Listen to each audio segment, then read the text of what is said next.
신명기 8장 1절에서 10절 우리가 너무나 잘 알고 있는 말씀이죠.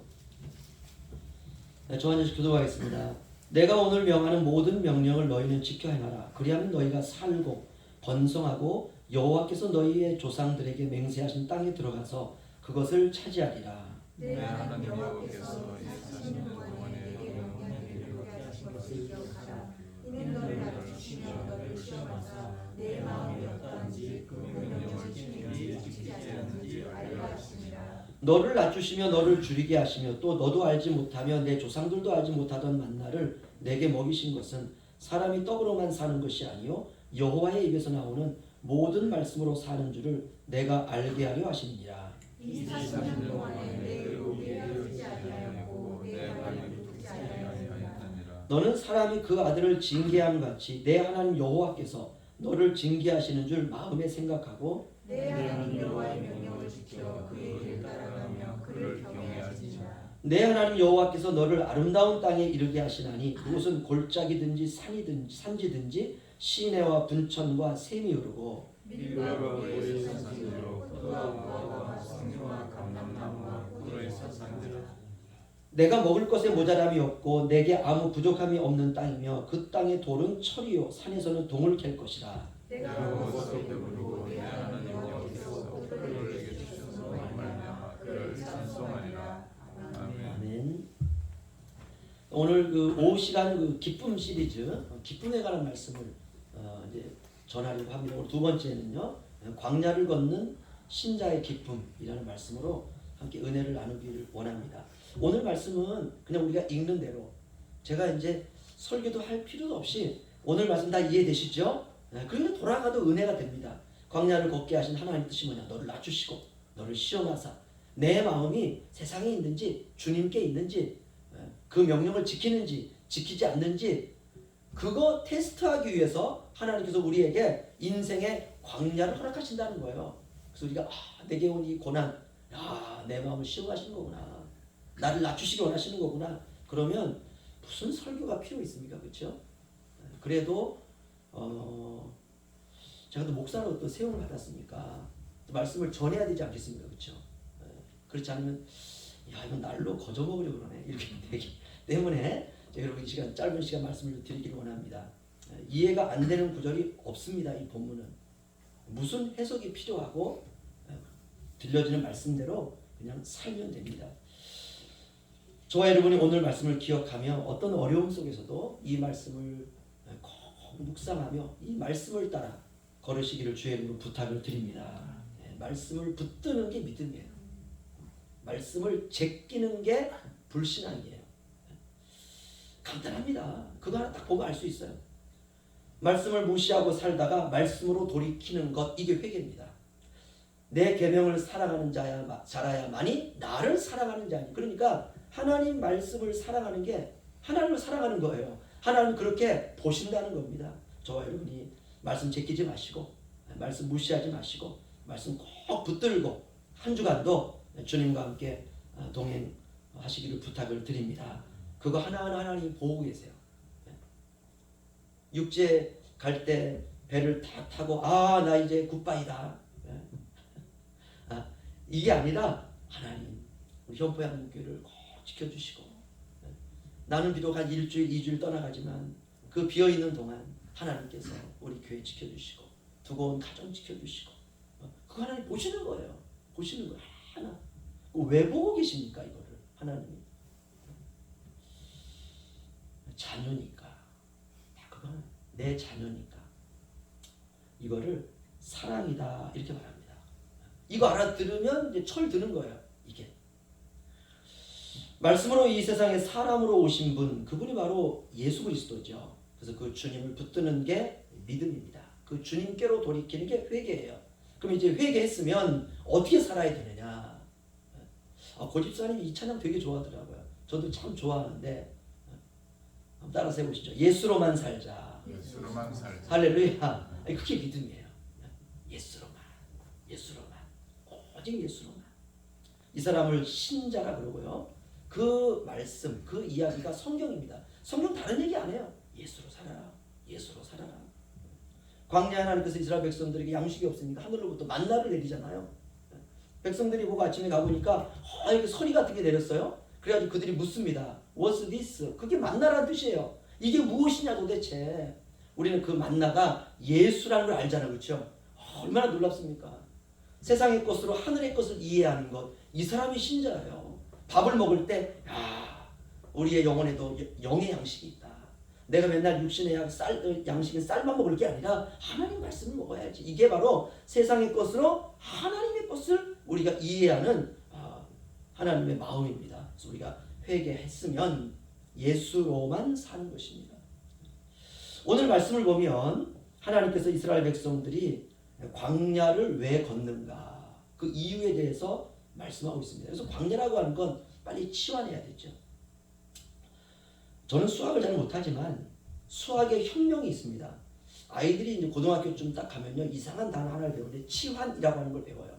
어떤 문제를 푸는데 이 문제가 되게 어려워요. 그러면 바로 그 어려운 걸 X로 치환을 하고 풀면 풀립니다. 이게 우리 신앙생활도 마찬가지입니다. 치환을 잘해야 돼요. 광야는 인생을 말합니다. 인생. 애굽에서 나와서 바로 가나안으로 들어가게 하지 않으시고 하나님이 광야로 인도하세요. 우리가 예수 그리스도를 믿고 하나님께서 우리를 바로 천국으로 데려가지 아니하시고 우리를 그리스도 안에서 세상에서 살게 하십니다. 주님과 함께 이 세상을 우리가 살아가는 거예요. 그런데 주님과 함께 이 세상을 살아보니까 어떻습니까? 세상이 고생길이에요. 이것을 광야다 이렇게 말합니다. 그러니까 이스라엘 백성들이 광야를 통해서 그들이 배웠던 이 메시지의 핵심을 알면 되는 것입니다. 그 핵심을 우리가 인생에 이제 딱 적용하면 되는 것입니다. 그럼 광야를 걷게 하신 하나님의 목적이 무엇일까? 2절을 보겠습니다. 2절 우리 다 함께 읽죠. 시작. 내 하나님 여호와께서 이 40년 동안에 내게 광야의 길을 걷게 하신 것을 기억하라. 이는 너를 낮추시며 너를 시험하사 내 마음이 어떠한지 그 명령을 지키는지 지키지 않는지 알려 하심이라. 아멘. 우리 믿음이 어떤지, 우리 마음이 어떤지, 우리의 인생의 태도가 어떤지. 그러니까 무엇에 대한 믿음, 무엇에 대한 마음, 무엇에 대한 태도이냐? 하나님의 말씀에 대한 믿음이라는 거예요. 그거 보시겠다는 거예요. 어려움이 왔을 때 우리가 하나님의 말씀에 대한 태도, 하나님의 말씀에 대한 우리의 마음, 하나님의 말씀에 대한 우리의 삶의 모습, 이것을 하나님께서 보시겠다는 것입니다. 우리는 어려움 앞에 서 봐야 내가 누구인지 알 수 있습니다. 우리는 성공이라고 하는 것 앞에 서 봐야 내가 누구인지를 알 수 있어요. 사람이요, 그거 참 신기합니다. 벌써 기분 나쁜 일이 딱 생기면요, 벌써 얼굴에 딱 나타나요. 딱 나타나요. 그런데 좋은 일이 생기면은요, 벌써 얼굴에 또 나타납니다. 벌써 쫙 웃어요. 아이들이 학교에서 기말 시험 본 다음에 선생님께서 나도 잘 본 걸 알고 있어요. 그래서 그런 하나 선생님께서 이번 학기에서 우리 반에서 1등한 사람은 누구야 그러면은요 벌써요 와 소리 지르기 전에요 벌써 입이요 벌써 쫙 웃고 있습니다. 하나님은 성공이라고 앞에서 우리가 누구인지를 알게 하시는 것이에요. 우리는 고난이라고 하는 것 앞에 서봐야 나의 진짜 신앙을 알 수가 있습니다. 고난 앞에서 불평과 원망하던 사람은 고난이 지난 후에도 똑같아요. 불평하고 원망하고. 결국 오직 하나님이 아니라는 거죠. 오직 예수로만이 아니었다는 것이죠. 인생은 잠깐입니다. 인생은 그렇게 길지 않아요. 성경의 부자와 나사로의 이야기에서 부자의 문제가 무엇인가? 인생을 마음대로 즐기고 살았지만 결국은 죽는다 이 말 아닙니까? 죽는다는 것을 늘 인식하며 살아야 되는 거예요. 죽음 이후에 어떤 세계가 있는지를 늘 인식하는 것입니다. 아무리 지금이 행복해도 영원한 것은 없습니다. 인생이 행복하다고 죽지 않는 게 아니에요. 우리가 돈을 엄청 많이 벌었다고 해가지고 오래 사는 것이 아닙니다. 우리가 조금이라도 젊었을 때 우리가 예수로만 살아야 될 줄로 믿습니다. 그래야 늙어도 그 신앙을 잃지 않아요. 젊어서 예수로만 살던 사람이 나이가 들어서도 예수로만 사는 것입니다. 왜 우리가 광야를 걷느냐? 이것은 하나님의 말씀을 우리가 어떻게 대하고 사는지 그 마음을 확인하고 싶은 것입니다. 광야라고 하는 것은 내가 낮아진 자리예요. 내가 굶주린 자리입니다. 내가 아픈 자리예요. 내가 병든 자리입니다. 내가 힘들고 마음이 상하고 상처나고 가난한 자리입니다. 그 자리에 처하면 어떻습니까? 맥이 일단 쭉 빠져요. 손발에 힘이 쭉 빠지고 살아갈 용기가 나지 않고 짜증이 나고 분노가 나고 화가 나고 당연합니다. 그런데 그 자리에서 하나님이 우리 마음 확인하시겠다는 것이에요. 어떤 마음인가? 한 사람이 세상의 것으로 사는지 아니면 하나님의 말씀으로 사는지 이 둘 중에 하나 확인하시겠다는 것입니다. 여러분 세상의 것을 붙들면 말씀이 싱거워집니다. 그러나 말씀을 붙들면 세상이 맛이 없어요. 오늘날 세상이 얼마나 좋습니까? 얼마나 신나고 얼마나 쾌락적이고 얼마나 환상적이고 얼마나 재밌습니까? 그래도 우리 현포 양문교회 저와 여러분들만큼은 정상적인 길로만 걸으시기를 주의 이름으로 축원합니다. 우리의 지난 삶은 다 과거의 강으로 다 흘러가 버렸습니다. 이제부터 지난 삶은 기억하지 마시고 내가 잘 살아왔던 삶은 오히려 하나님 앞에서 내가 믿음으로 살아왔고 은혜로 살아왔고 오직 하나님만 바라보고 말씀만 붙들고 살아왔던 삶을 주님 앞에 감사하시고 우리가 잘못 살아온 삶은 너무 깊이 고민하지 마시고 여러분 과거의 기억에 매이지 마시고 오늘부터라도 우리가 삶을 새롭게 해야 되리라 믿습니다. 과거는 거울입니다. 실패를 거울 삼아서 우리가 다시는 빠지지 않게 하시기 위한 하나님의 장치입니다. 실패가 없는 사람은 없습니다. 실패는 우리의 인생의 반면 교사로 삼으면 되는 것입니다. 오늘부터라도 과거는 잊고 새로운 세상을 향해서 새로운 나를 향해서 우리가 새 마음으로 살아가야 되리라 믿습니다. 어떤 환경과 어떤 어려움과 어떤 환난과 어떤 세상의 기쁨 속에서도 하나님의 말씀을 붙들고 기억하면서 살아가는 저와 여러분 되시길 주의 이름으로 축원합니다. 오늘 설교 제목이 광야를 걷는 신자의 기쁨이다 라고 말씀을 드렸습니다. 광야는 고생스럽고 피하고 싶은 곳인데 왜 광야가 기쁨이 될 수 있을까? 이 두 개를 조화시켰어요. 광야를 걷는 신자의 기쁨, 이게 좀 맞지 않습니다. 광야는 슬픔이지 기쁨이 될 수 없거든요. 그런데 이유가 있습니다. 하나님께서 이스라엘을 광야로 인도하시면서 이렇게 말씀하시는 거예요. 너희의 목적지는 광야가 아니다. 여기가 끝이 아니다.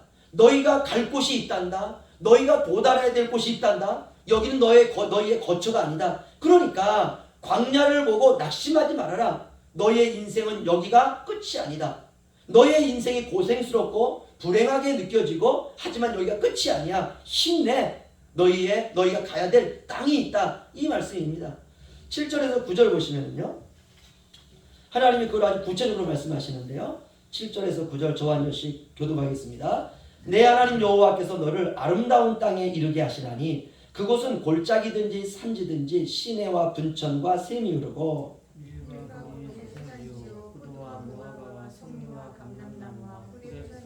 다 함께요. 내가 먹을 것에 모자람이 없고 내가 아무 부족함이 없는 땅이며 그 땅의 돌은 철이요 산에서는 동을 캘 것이라. 아멘. 그러니까 광야는 그냥 광야가 아니라 목적지를 향하는 광야라는 것이에요. 광야를 거치면서 내가 가야 될 목적지가 뚜렷해지는 광야, 내가 가야 할 방향과 인생의 목적이 뚜렷해지는 광야. 그래서 기뻐하라는 거예요. 그저 광야가 지치는 것이고 광야가 절망적인 것이고 그냥 광야가 그냥 광야예요. 뭐 광야가 광야지 뭐 다른 게 이유가 있을까? 이게 아니라 목적지가 분명해지는 광야, 나의 가야 될 방향이 분명해지는 광야, 내가 이 광야를 왜 걸어야 되는지가 분명해지는 광야. 그래서 기뻐하라는 것이에요. 목적이 없는 인생은 행복해도 허무하고 공허합니다. 광야를 걷는 이스라엘 백성들 안에 무엇이 있는가 하면 목적이 있는 거예요. 나는 지금 어디로 가고 있는가? 어디에서 어디를 통하여 어디로 가고 있는가? 이게 분명한 것입니다. 애굽에서 나와서 광야를 지나 가나안으로 가는 것이요. 목적이 있다는 것은 그것이 바로 행복입니다. 이것보다 더 놀라운 복은 없습니다. 그러니까 이 광야를 걸으면서 더 중요한 것은 또한 내게 그렇게 말씀하시는 하나님이 함께 하신다는 것이에요. 정말 놀랍지 않습니까? 그래서 다윗은 이렇게 고백합니다. 내가 사망의 음침한 골짜기로 다닐지라도 해를 두려워하지 않을 것은 주께서 나와 함께 하십니다. 주의 지팡이와 막대기가 나를 안위하시나이다. 주께서 내 원수의 목전에서 내게 상을 차려주시고 기름을 내 머리에 부으셨으니 내 잔이 넘치나이다. 할렐루야. 이거를 광야에서 누리는 거예요. 원수의 목전에서 내게 상을 차려주시는 하나님, 이 하나님을 광야에서 경험하는 것입니다. 주께서 나와 함께 하신다. 내가 사망의 음침한 골짜기로 다닐지라도 해를 두려워하지 않을 것은 주께서 나와 함께 하시니라. 할렐루야. 이거면 됩니다. 하나님께서 이거 듣고 싶은 거예요. 이거 보고 싶은 것이에요. 그래서 우리가 어떤 어려움과 환난과 역경에 일주일이 우리 앞에 펼쳐진다 할지라도 주님, 이 고민 고난 가운데 주님이 나와 함께 하심을 믿습니다. 이야, 그걸 네가 아는구나. 어떤 어려움이 온다 할지라도 주님, 저 걱정하지 않습니다. 주님, 저와 함께 하십니다. 야, 너 그거 어떻게 알았어? 남들은 다 그렇게 살아가지 않는데 너 그거 어떻게 알았어? 하나님 그거 보고 싶고 확인하고 싶고 듣고 싶은 것입니다. 왜냐? 이게 하나님에게 기쁨이에요. 아이들이 힘들고 어렵고 부모가 볼 때에도 딱하다 이런 상황에서 아이가 엄마 걱정하지 마. 엄마 아빠를 실망시키지 않는 아들로 잘 자라겠습니다. 그러면요 부모가요 뻑 간다 그러죠. 그게 부모의 기쁨이에요.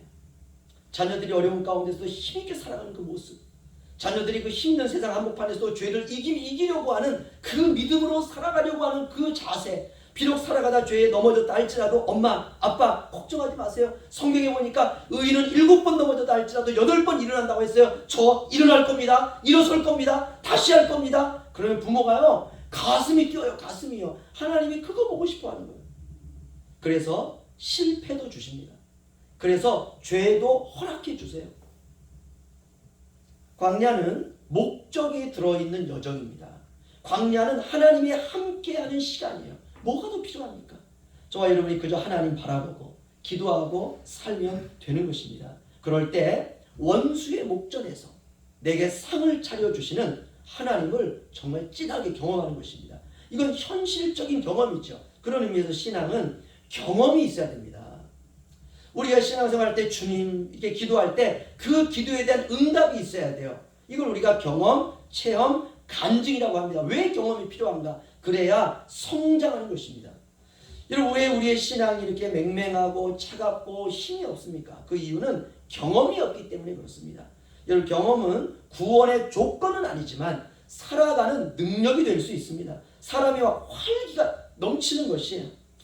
8장 10절 우리 함께 마지막으로 읽겠습니다. 시작. 내가 먹어서 배부르고 내 하나님 여호와께서 옥토를 내게 주셨으므로 말미암아 그를 찬송하리라. 아멘. 먹어서 배부르고 옥토를 내게 주셨으므로 말미암아 찬송하리로다. 경험이죠. 맛보아 알게 되는 그 자리까지 가는 거예요. 하나님의 말씀을 너희는 맛보아 알지어다. 먹어서 배부르고. 바로 이것을 광야를 걸으면서 상상하고 믿고 바라보고 경험하며 사는 것입니다. 이 사람이 진짜예요. 세상 사는 것이 따분하다고 다른 것에 인생의 의미를 찾으면 안 됩니다. 주님 안에 모든 기쁨이 있어요. 그 놀라운 삶을 이번 한 주간 우리가 어느 곳에 있든지 저와 여러분이 정말 믿음으로 살아내시기를 주님의 이름으로 축원합니다. 기도하겠습니다.